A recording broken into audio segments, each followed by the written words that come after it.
আপনার ওয়াইফকে প্রত্যেক মাসে হাত খরচের টাকা দেবেন।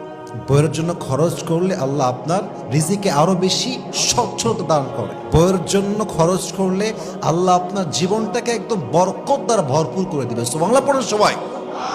আপনার ঘরে আসার পূর্বে সে তার বাবার রাজকন্যা ছিল, আর তার বাবা তাকে এত কিছু দিয়েছে যা তাকে বলতে হয় নাই, তার বাবা নিজের থেকেই দিয়ে দিয়েছে। ঠিক কিনা বলেন? একজন ওয়াইফ আপনার কাছে অনেক কিছু চাইবে না, ও চাইতে পারবে না। সমাজ, বাস্তবতা, সোসাইটি, কালচার, সিচুয়েশন অনেক কিছু বুঝে সে আপনার কাছে অনেক কিছু চাইবে না। আপনি আপনার সাধ্য অনুযায়ী আপনার ওয়াইফকে প্রত্যেক মাসে হাত খরচের টাকা দেবেন। কম হোক, বেশি হোক, মিডিয়াম হোক, as much as you can provide. যা আছে তা দিবেন। 1000 দিবেন, 2000 দিবেন, বড় লোক আপনি 10,000 দিবেন। হাত খরচ টাকা দিবেন, তার দরকার আছে। এটা অনেক সময় আপনার দেওয়া হাত খরচের টাকা ওয়াইফ জমায় রাখবে এবং সেই টাকা দিয়ে আপনার ওয়াইফ আপনার বিপদে সাহায্য করবে।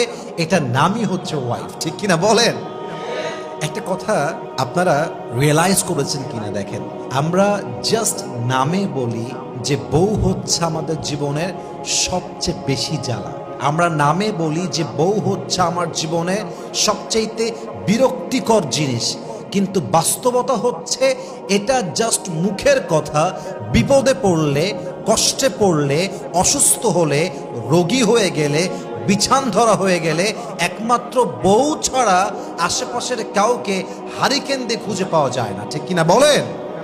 তা আপনি যদি আপনার ওয়াইফকে হাত খরচের টাকা দেন, এটা আপনার জন্যও লাভ, তার জন্যও লাভ। কখন কোথায় লাগবে, কেমনে লাগবে, এটা কে জানে। অতএব ব্যক্তিত্ব বোধ হচ্ছে দিবেন। আচ্ছা, আমি বলছি না লাখ টাকা দিবেন, আমি বলছি দেন, 1000 দেন, 2000 দেন, বাট তাকে একটা হাত খরচ দিবেন। কারণ আপনার ঘরে আসার পূর্বে সে তার বাবার রাজকন্যা ছিল, আর তার বাবা তাকে এত কিছু দিয়েছে যা তাকে বলতে হয় নাই, তার বাবা নিজের থেকেই দিয়ে দিয়েছে। ঠিক কিনা বলেন? এটা খেয়াল রাখবেন। হাত খরচের টাকা দিবেন বউকে, চিপটামি করবেন না। অনেক স্বামী আছে, হ্যাঁ, 1 নাম্বার হারকিপটা, হেবাড়ার সব জায়গা টাকা বের হয়, আর বউ চাইলে বাহানা শুরু হয়ে গেল, আর এই সমস্যা, ওই সমস্যা, मैं गरीब हूं, मैं बहुत गरीब हूं। হ্যাঁ, আমি গরিব, বাপ গরিব, দাদা গরিব, আমার মতো গরিব এই দুনিয়াতে কেউ নাই। জঙ্গলে আমার বাড়ি, আমার কোনো টাকা পয়সাই নাই। বউয়ের বেলায় চিপটা হয়, বোনের বেলা টাকা বের হয়, মায়ের বেলা টাকা বের হয়ে যায়, বাপের বেলা টাকা আরো বেশি বের হয়, সবার জন্য টাকা বের হয়, বইয়ের জন্য 2 পয়সা বের করতে চায় না। এরকম স্বামী আছে না নাই বলেন? বইয়ের জন্য খরচ করলে আল্লাহ রিজিকে বরকত দেয়। বইয়ের জন্য খরচ করলে আল্লাহ আপনার রিজিকে আরো বেশি স্বচ্ছতা দান করে। বইয়ের জন্য খরচ করলে আল্লাহ আপনার জীবনটাকে একদম বরকত দ্বারা ভরপুর করে দিবে। সুবহানাল্লাহ পড়ুন সবাই। এই জন্য বউকে হাত খরচ দিবেন।